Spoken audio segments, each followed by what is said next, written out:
अस्सलाम वालेकुम नाज़रीन, वेलकम टू माय चैनल। आज जो रेमेडीज़ मैं आपके साथ शेयर करने लगी हूँ वो स्टाइल से रिलेटेड है। स्टाइल जो है बेसिकली इसको हम हार्डियोलम भी कहते हैं। हमने देखा है ये आईलिड्स के ऊपर पिंपल लाइक बम्प होता है जिसमें पेन भी हो सकती है, पेनलेस भी हो सकता है। तो बेसिकली ये हमने देखा है कि होता है ये स्टेफिलोकोकल बैक्टीरियल इन्फेक्शन है, बैक्टीरिया है, उसकी वजह से होता है। समटाइम्स ये वायरल भी हो सकता है।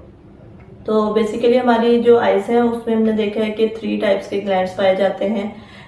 ग्लैंड ऑफ जाइस है, माइबोमियन ग्लैंड है और ग्लैंड ऑफ मॉल है।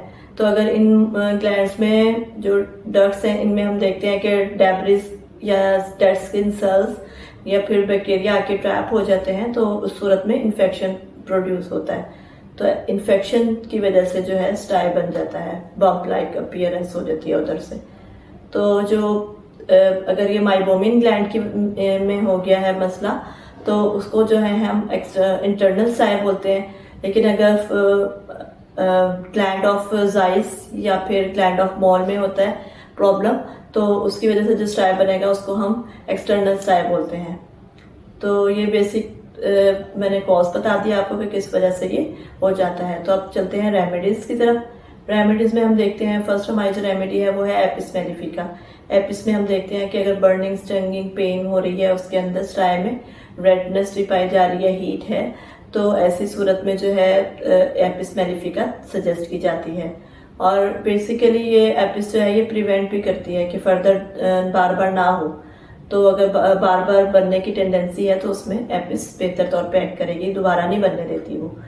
तो अगर उसको ले लिया जाए तो फिर स्टाई ऐसे बच्चों में जिनमें टेंडेंसी हमने देखा है कि बहुत बन रहे हैं बार बार, तो अगर हम उनको ठीक हुए हैं वो उस टाइम पे हम अगर उनको एपिस देंगे तो वो प्रिवेंट करेगी इस चीज़ को, आने से रोकेगी, दोबारा नहीं बनेंगे स्टाई। और नेक्स्ट जो हमारी रेमेडी है वो है स्टेफिसेग्रिया। स्टेफिसेग्रिया में हम देखते हैं कि रिकरेंट अपीयरेंस अगर हो रही है स्टाई की, बार बार बनते हैं, तो ऐसे पेशेंट्स में हम स्टेफिसेग्रिया सजेस्ट करते हैं। नेक्स्ट जो हमारी रेमेडी है इसी सिलसिले में स्टाई बनने के वो है सिलिशिया। सिलिशिया बेसिकली सुपुरेशन को प्रोमोट करती है या फिर उसको ख़त्म भी करती है। इसका डिपेंड करता है हम कुछ पोटेंसी में दे रहे हैं। तो अगर एब्सेस बन गया है, पस नहीं उसमें बन रही है, तो उसको जल्दी पस बन जाए और डेब्रिस निकल जाए, सारा अंदर से क्लीन हो जाए ग्लैंड, तो उसके लिए जो है हम सिलिशिया लो पोटेंसी में देते हैं बिल्कुल। तो लो पोटेंसी में ये होता है कि ये राइप कर देगी एब्सेस को, जैसे पक जाएगा वो फौरन, और फिर पस जो है उस वक्त तक वो राइप करेगी कि सुपुरेशन हो जाए, पस बन जाए और फिर निकल जाए। तो ऐसी सूरत में हम लो पोटेंसी में सिलिशिया सजेस्ट करेंगे। नेक्स्ट जो हमारी रेमेडी है वो है लाइकोपोडियम। लाइकोपोडियम में हम उस वक्त देते हैं जब अगर स्टाई जो है वो इनर कैंथाई की तरफ हो, जो आँख का अंदर वाला एंगल है, एक ही आउटर एंगल है, एक ही है। अगर इनर साइड पे स्टाई की टेंडेंसी ज़्यादा है तो उसमें हम लाइकोपोडियम देंगे, इनर कैंथाई में अगर ज़्यादा बनते हैं। नेक्स्ट हमारी जो रेमेडी है इसी सिलसिले में वो है कोनियम। कोनियम हम उस सूरत में देते हैं अगर स्टाई जो है वो ठीक नहीं हो पा रहा बहुत अरसे से और हार्ड भी हो गया है, हार्ड नोडोसिटीज बन जाते हैं अगर, तो उसमें जो है हम कोनियम सजेस्ट करते हैं।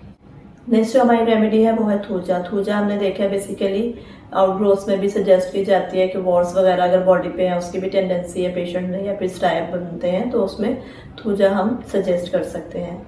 तो ये थी चंद एक अद्वियात जो मैंने आज आपके साथ शेयर की। साथ ही साथ कुछ एहतियात भी हैं जो मैंने जो उसमें यह है कि बच्चे जो हैं गंदे हाथ लेके हैंड वॉश नहीं किया, खेल के आए हैं, ऐसे उनके हाथों पे कहीं से भी जरासीम लग जाते हैं। तो अगर स्टेफिलोकोकल बैक्टीरिया जो है वो उनके हाथों पे लग गया है, जरासीम, तो उससे ये होता है कि अगर वो उसी से रब करेंगे आइज अपनी, तो उससे ये होता है कि फिर स्टाई बन सकता है।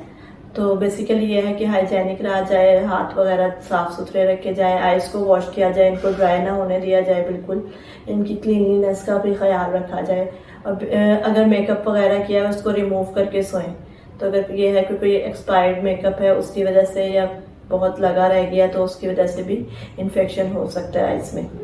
और सेकंड ये हमने देखा है कि अगर स्टाई बन रहे हैं उन दौरान जो है शुगर इंटेक बिल्कुल कम कर दें आप, क्योंकि जो न्यूट्रोफिल्स हैं उनके फेवरेट जो इंग्रेडिएंट है वो उनका है शुगर।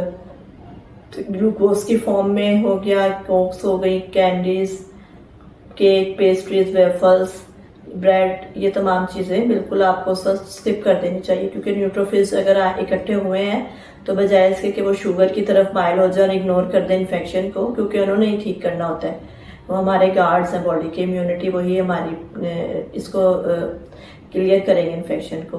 तो उसके लिए ज़रूरी है कि उनको इग्नोर ना करनी दी जाए इन्फेक्शन, और शुगर बिल्कुल कम कर दी जाए, चाहे तो स्किप कर दें, तो उससे जो है हीलिंग ज़्यादा जल्दी होगी, स्टाइल जल्दी ठीक होता है।